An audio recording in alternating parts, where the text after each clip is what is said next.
a prayer for forgiveness and renewal.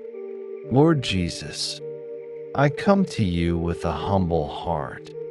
I've made mistakes, spoken wrong words, and carried thoughts I shouldn't have. But your word says, if we confess our sins, you are faithful and just to forgive us. So I lay my sins before you now, not to hide them, but to be healed by you. Wash me clean, Lord. Renew a right spirit within me. Restore to me the joy of your salvation.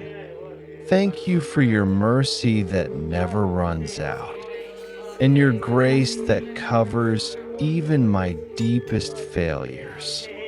Today I begin again, not in my strength, but in yours. Lead me in your truth, and help me walk in your light. In your name, Jesus, I pray. Amen.